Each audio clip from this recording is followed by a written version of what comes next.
निहारिका की नई नई शादी हुई थी। आज उसका ससुराल में पहला दिन था। अच्छा हुआ बहू जो तू समय पर उठ गई। अब आज तेरी पहली रसोई की रस्म है ना, तो वो तुझे पूरी करनी है। जी माँ जी, मैं बस वही पूछने आपके पास आ रही थी कि आज अपनी पहली रसोई में क्या बनाऊं। आज तू अपनी पहली रसोई में लाल मसूर की दाल, चावल और आलू की भुर्जी बना कर ले आ। लेकिन माँ जी, ये तो बड़ा ही सादा खाना नहीं है।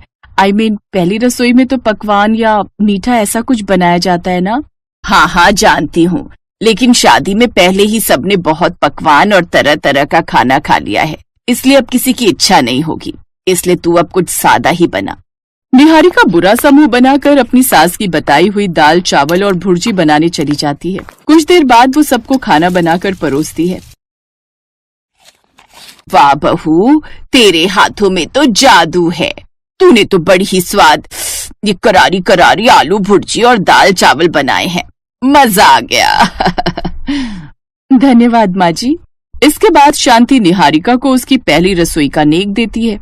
ऐसे ही निहारिका को 3 दिन बीत जाते हैं। इन दिनों में तीनों वक्त दाल चावल और भुर्जी ही बन रही थी। 3 दिन से ये दाल चावल भुर्जी खाकर तो मैं पक गई हूँ। अब तक तो सबका शादी का खाना डाइजेस्ट हो गया होगा, इसलिए आज मैं सबके लिए मटर पनीर, पूड़ी और रायता बनाऊंगी।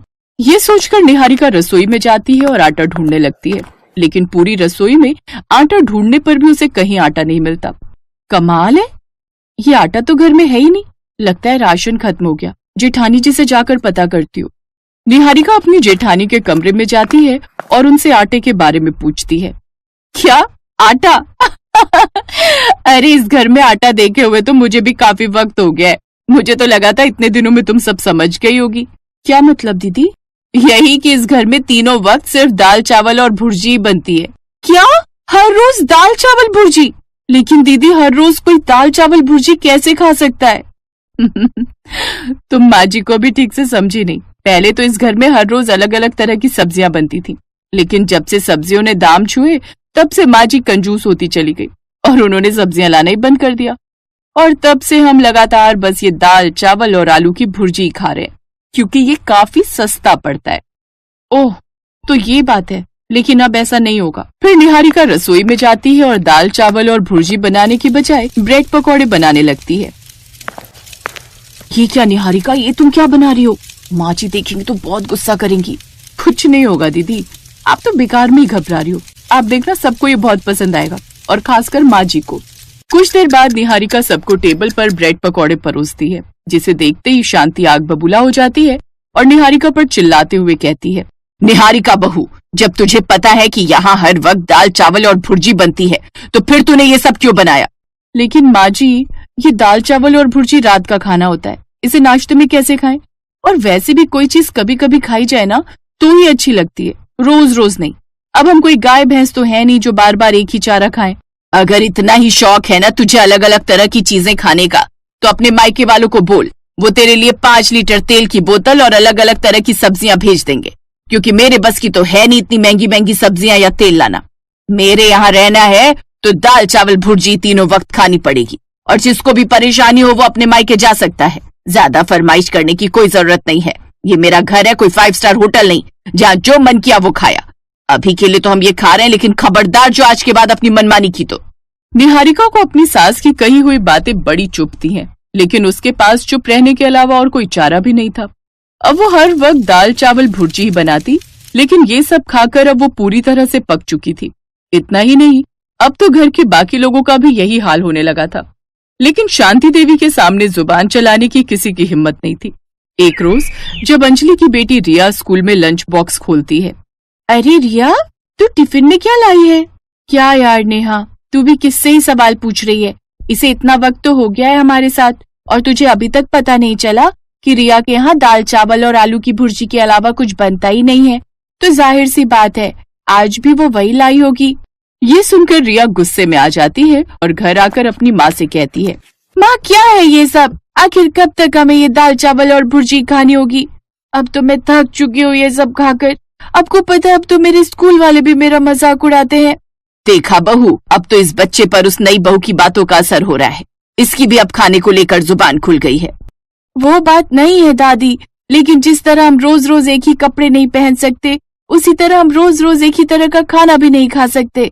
अच्छा, अब तू अपनी दादी को बताएगी क्या सही और क्या गलत। तभी निहारिका का पति रोहन भी वहां आ जाता है। रिया बिल्कुल ठीक कह रही है माँ। और आपको पता है, अब तो हमारे ऑफिस के दोस्त भी हमारे साथ लंच करना पसंद नहीं करते। हमें देखकर सब लोग हमारा मजाक उड़ाते हैं।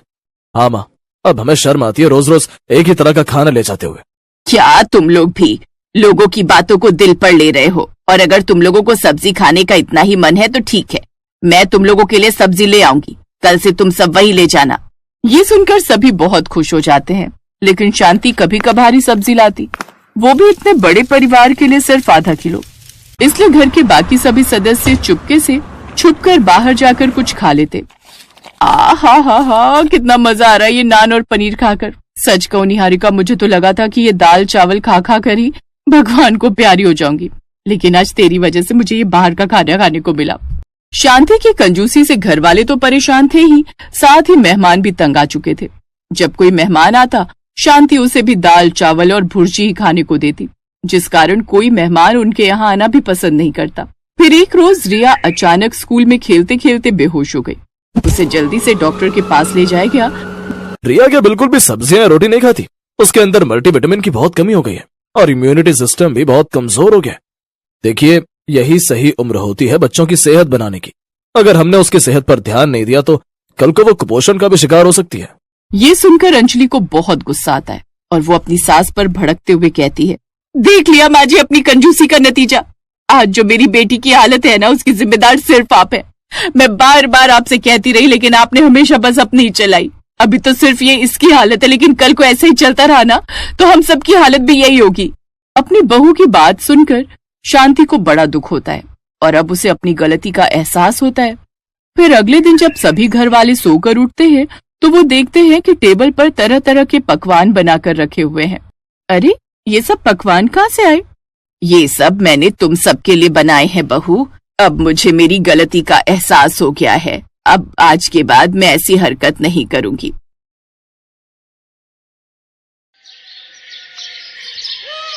ओह गॉड, यहाँ तो पूरा श्रिंक भरा पड़ा है गंदे बर्तनों से। सब बर्तन जूठे पड़े हैं। अब मैं खाना कैसे बनाऊं?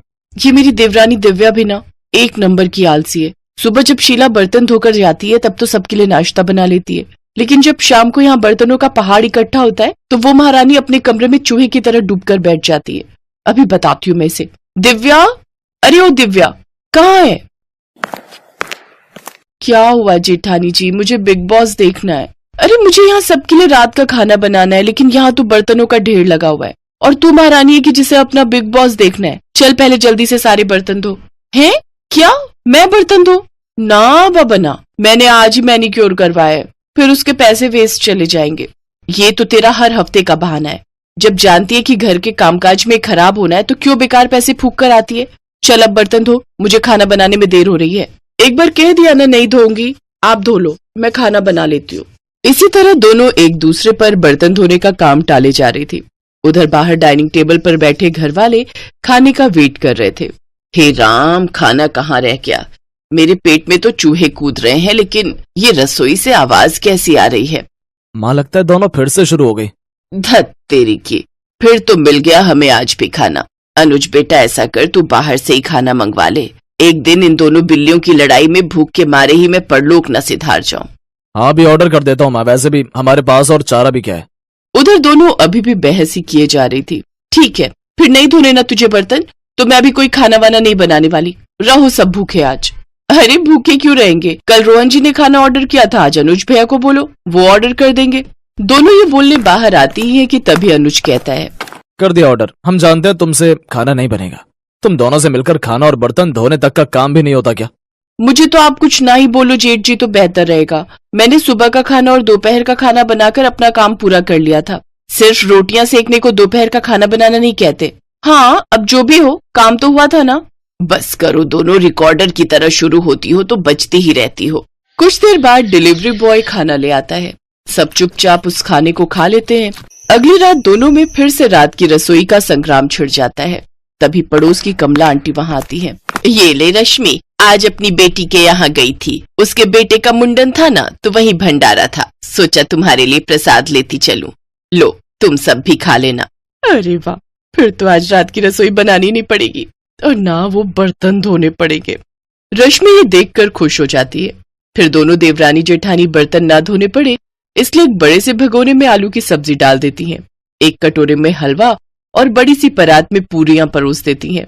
फिर सबको उसी में एक साथ खाने को कहती हैं। तुम पागल हो गई हो क्या? सब इसमें एक साथ कैसे खाएंगे? चल तो दिव्या, जरा इन्हें खाकर तो दिखा। दोनों पूरियां तोड़कर सब्जी में डुबोती हैं, खाने लगती हैं। उन्हें ऐसा करते देख सबको उन पर गुस्सा तो आ रहा था, लेकिन वो खाने के अलावा उनके पास और कोई चारा नहीं था। वो रात तो जैसे तैसे कट गई, लेकिन अगली शाम फिर वही कहानी छिड़ गई। देख, कल तो कमला आंटी भंडारा दे गई थी, लेकिन आज तो तुझे बर्तन धोने ही पड़ेंगे। क्या दीदी, मैं बहुत थक गई हूँ, आज रहने देते हैं, मैं उनसे कहकर बाहर से ही खाना मंगवा लेती हूँ। ये सुनकर रोहन गुस्से में आ जाता है। चुप रहो, अपना मुंह बंद रखना। आज हम दोनों में से कोई भी बाहर का खाना ऑर्डर नहीं करेगा। जाओ दोनों रसोई में और खाना बनाकर लाओ। दोनों डर के मारे किचन में चली जाती हैं। क्या करे दीदी, अब तो रात की रसोई करनी पड़ेगी। अच्छा, एक काम करते हैं, आप ये बर्तन धो लो तो मैं सबके लिए पुलाव बना दूंगी। हा, आई बड़ी बर्तन धो दो, खुद धो ले समझी। और रही उन लोगों के बाहर का खाना ना खाने की बात, तो कोई बात नहीं, हम उन्हें बाहर का खाना मंगवाने के लिए नहीं कहेंगे और ना ही हम खुद घर पर बनाएंगे। मैं कुछ समझी नहीं, अभी बताती हूँ। रश्मि डब्बे समेत नमकीन, मुरमुरा और बिस्कुट लेकर घर वालों के सामने रख देती है। ये रहा आप लोगों का आज का खाना। इन दोनों का बस चलेगा ना तो हमें रोज मंदिर के बाहर लंगर में बैठकर ही रात का खाना खाना पड़ेगा। इनके रहते तो हमें रात की रसोई नसीब ही नहीं होगी। बस बहुत हुआ, आज तो हम जैसे तैसे ये खा लेते हैं, लेकिन अगर कल से खाना नहीं मिला तो फिर तुम लोगों की खैर नहीं। जी ठीक है, लेकिन उनके पास इसका भी जुगाड़ था। अगले दिन दिव्या बाजार से जाकर कुछ डिस्पोजेबल प्लेट्स ले आती है। यार दिव्या, खाना तो डिस्पोजेबल में खा लेंगे, लेकिन खाना बनाने के लिए तो वो बर्तन धोने ही होंगे ना, कुकर, कढ़ाई, ये सब तो चाहिए ही ना। फिकर नॉट, ये देखो 2 मिनट में बनने वाली मैगी, अब हम सब यही बनाएंगे। दोनों फिर से काम चोरी दिखाती हैं और नूडल्स बनाकर डिस्पोजेबल में डालकर दे देती हैं। ये देख तीनों अपना माथा पकड़कर बैठ जाते हैं। लेकिन अगले दिन सास ने दोनों बहुओं को सबक सिखाने का फैसला किया। अगली शाम रसोई से बर्तन धोने की आवाज आती है। दीदी, अभी तो हम रसोई में गए भी नहीं, फिर ये बर्तन धोने की आवाज कहाँ से आ रही है? चलो देखते हैं। दोनों अंदर जाकर देखती हैं तो अनुज बर्तन मांज रहा होता है, रोहन धो रहा होता है और बूढ़ी सास पार्वती खाना बनाने लगती है। ये देख उन दोनों को बड़ी शर्मिंदगी होती है। ये आप सब क्या कर रहे हैं? बहू, अब तुम दोनों से तो ना बर्तन धुलते हैं ना खाना बनता है, तो हमने सोचा हम खुद ही ये काम कर लेते हैं ताकि हमें रात की रसोई खाना तो नसीब हो। तुम दोनों जाओ और आराम करो। नहीं माँ जी, हमें माफ कर दीजिए, हमारी रहते आपको ये सब काम करना पड़ रहा है। हाँ माँ जी, हमसे भूल हो गई, हमें अपनी गलती का एहसास हो चुका है। अब से आपको कभी शिकायत का मौका नहीं देंगे। हमारे रहते हमारे पतियों को जूठे बर्तन और माँ जी आपको खाना बनाना पड़ रहा है। नहीं नहीं नहीं, आप सब बाहर जाइए, हम 1 घंटे में खाना बनाकर लाते हैं। अच्छा ठीक है, तुम कहती हो तो रहने देते हैं, चलो बेटा। माँ और बेटे बाहर आकर खूब हंसते हैं और एक दूसरे को आंख मारकर कहते हैं, मिशन सक्सेसफुल।